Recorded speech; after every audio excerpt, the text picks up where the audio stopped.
If Palestinians say the same language like Michèle, Israel will be hard in its position. Absolutely, yes.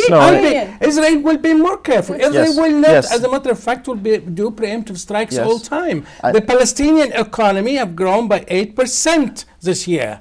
Yes. Because of its dependence on the Israeli economy. Because it's been thrown little crumbs. So how dare it no, the 8% is not little crumbs if in an economy. It is crumbs. It had its own country, it has its own wealth, it had its own people, peaceful people. It lived successfully before Israel came in to ruin it. It's robbed, pillaged and plundered it. We want solution to, we want two-state solution. Because it gets 3 billion of our money. It's a disgrace. We need to... Let us have the backbone to stand up against it. Unity. Okay, enough. We've heard. Yes, we absolutely. We need two-state solution of the Middle East, between Israel and Palestine. It's we need impossible. Don't you understand? The Palestinians have to get their house in order, in my view, as they have two important portions, like old Pakistan, Gaza and the West Bank. You have to get them together.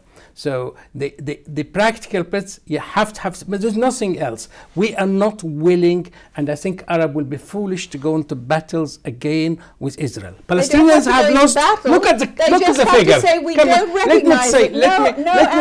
Let me say something. No one need be killed. Let me say a few figures. Will take about 50 seconds. Egypt lost about 100,000 young men in. Probably some women. Because they didn't understand Palestinian lost about 7,000 since 48. They're going to lose a lot. They lost about 7. They're going to be woodcutters and waiters left only. Let us to say the figures. Israel, or the Jews, if you say, pre-Israel and Israel, they lost about 25,000 people. The Syrian lost about a couple of thousands. The Iraqi probably lost about a few hundreds, 300-400.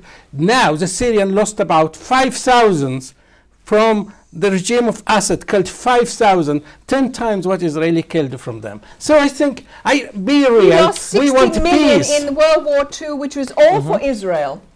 That's all it achieved. What does figures say? World War II achieved Israel. It figures say we don't want to fight. We want to live in peace.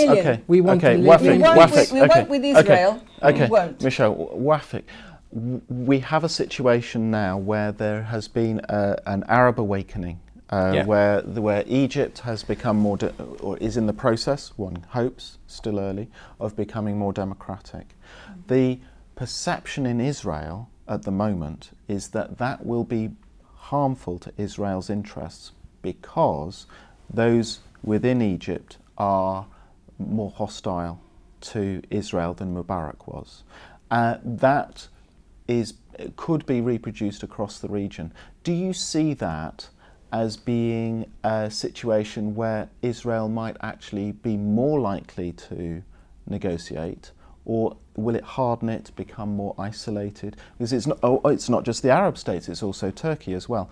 Do you not see that that could actually put pressure on Israel and actually shift it, or do you think it'll just become a more and more hardened conflict, and that in the end will be will raise the ideas or solutions that are more stronger, like Michèle's? Well, Egypt lost about $18 billion over the last 6-7 months. Yes, and they're weaker internally as well. There are more protests. So Egypt economically is flat. Yes. I have been to Cairo about 6 weeks ago. There were only a handful in Semiramis Hotel, which takes probably a couple of thousand people.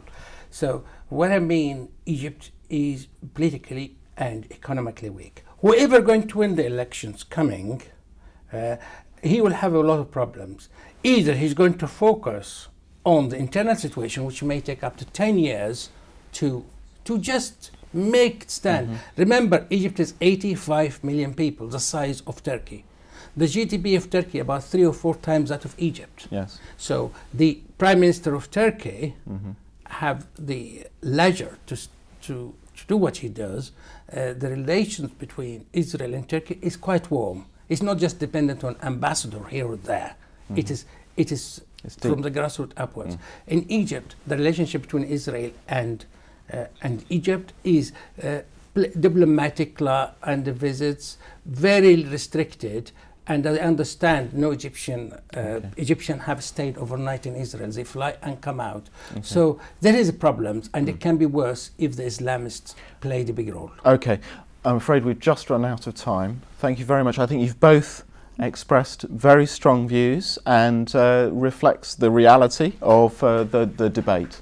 And I very much enjoyed this this discussion. I hope you enjoyed it as much too. You can certainly comment on the website, and do feel free to email us too. Thank you very much indeed. I'll see you next week. Bye for now.